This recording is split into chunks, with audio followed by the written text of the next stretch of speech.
Hello and welcome to another update video about AVAX. AVAX makes it a bit difficult for us here at the moment. We obviously reached that target area. That I think was really good, so spot on, but we reached the lower range of that target area here, yeah, and we've dropped out of it to the downside already a couple of times now. Now the first time we came back in, so it's not a problem. We moved up higher. I had good hopes that it could break through here because it looked like that. Obviously it was a bit of a fake out and we're now back to square one. We haven't made a lower low. What is now super important is that the price holds the $53 level. That would be great, because if we don't hold that, then this 1-2 gets invalidated. It can't be a 1-2 anymore then. That would not be a major problem. It wouldn't be good, but it's not a major problem. The major problem comes in when we break below this one here, below the $50 level, because then I have to rework the entire chart. Wouldn't be great, because then what happens, then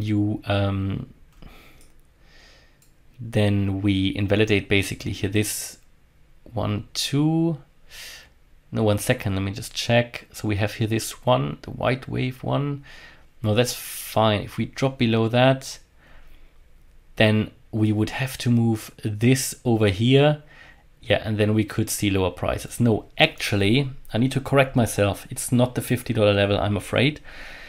What we have to hold is, it's the $53 level.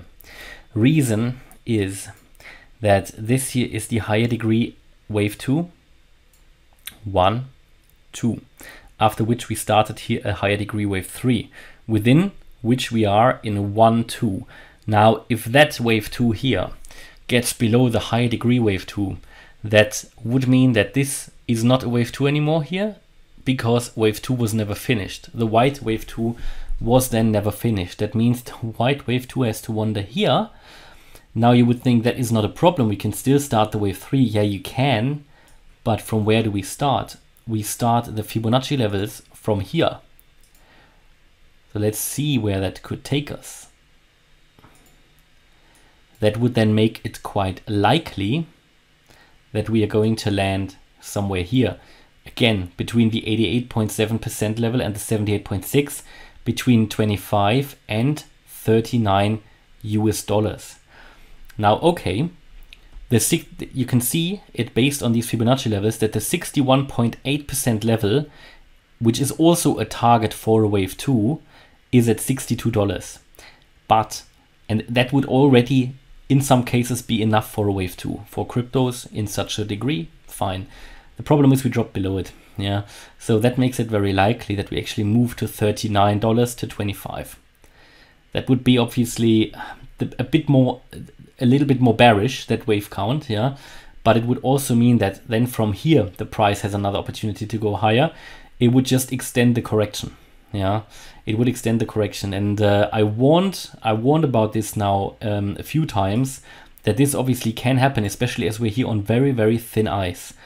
At the moment though, we are not there yet. Yeah, and here you can see how important, and this is one of the key benefits of the Elliott wave method. Yeah, this is the key benefit in my opinion, that it can give you an understanding where a price can drop if a certain scenario is invalidated. Where will the price go next? Yeah, of course, the Elliott waves are not the crystal ball that will tell you definitely the price is going to go there, but with a high probability. So even here, this has been spot on. We have come into this target area. To, however, make this whole scenario work, we now need to start to move higher. And I have my doubts with how this is currently looking. Now, it's not a warning yet. I'm not saying this isn't going to work, but the problem is that we have come down and we've basically seen 100% retracement. That is critical. That isn't great. That isn't great. And now, okay, the problem is we've also dropped out of the green target area. So the $53 level is the next support. And if that falls, then we have a high risk to go into that area that I just showed you. I think it was between $25 and $38. It's a bit of a drop, but it's nothing that we are not used to here in the crypto market. So it could be something like another 30% drop from here.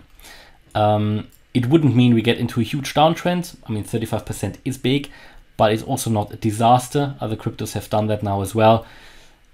But yeah, this is because this is the current scenario.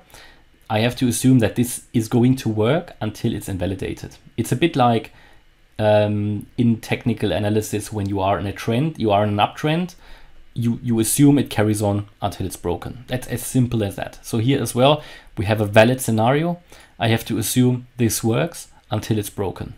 That's, you know, and we are getting very close to the $53 level. And I already warned you about that when we were coming down here. I said, when we get into this target area, we have to have the conversation about, do we actually hold this? And there we are. So now $53 is the next level to watch out for. At the moment, how I would play this, I'm personally just dollar cost averaging in, building my portfolio. Anybody who's taking a short-term trade, what I would do if I did that, because I'm not doing that, but and again, for tax reasons and stuff like that, and I would rather want to go long-term, but I would just set a stop loss below the $53 level. That's how I personally do it. Yeah. How I would do it, and I would never risk more than 3% of my budget. So depends, you know, how you want to play it. That's up to you. Yeah, I can't give you financial advice on that, how to set your stop losses, but typically I would set it 3%, either 3% below a technical target, but then I need to be happy that I might lose a bit more if I'm entered a little bit higher. But typically I don't want to lose more than 3% of my budget that I have allocated to a specific trade. So, and there we are with AVAX. It obviously now needs to go. It needs to start higher. And if we move higher, next resistance, next key resistance that needs to be broken is the $70 level. That's also here pretty much that previous swing high. We need to break it. And then I think we have good chances to move higher in this wave 3. And of course, an increase of the Bitcoin price could be a trigger, could be a catalyst. This is what I do expect here shortly, as I said in my Bitcoin video, that we are going to go higher in a wave 2. Now Bitcoin is currently making a lap of honor. Yeah, it's taking it a little bit longer. The scenario hasn't died yet, what I'm looking at the Bitcoin price. But that would trigger that upside here for AVAX as well. And that is also a reason why when Bitcoin moved up here last few days before it crashed down, AVAX moved up significantly. Yeah, I mean, it moved up from $54 all the way up to 70 nearly. So you see the catalyst is there, the pressure is there, but the environment needs to be right. And then this scenario is going to work out. So very exciting. Get the popcorn ready and watch it. If you have a stop loss, nothing to worry about. Well, you still lose a bit of money in the worst case, but risk. Welcome to the crypto market. It is risky, but manage your risk, and that is so important, especially in the current environment where we are not in a clear uptrend yet in the Bitcoin world, in the crypto world. Yeah, we are not in a bull market. We have to always understand that we are not in a bull market. Okay, so hopefully you liked the update. If you did, please hit the like button, leave a comment and subscribe. And if you really like the content, check out the channel membership where you can get access to the Telegram live chat groups, the Discord server, and the weekly live stream. Thanks a lot for watching. Bye-bye.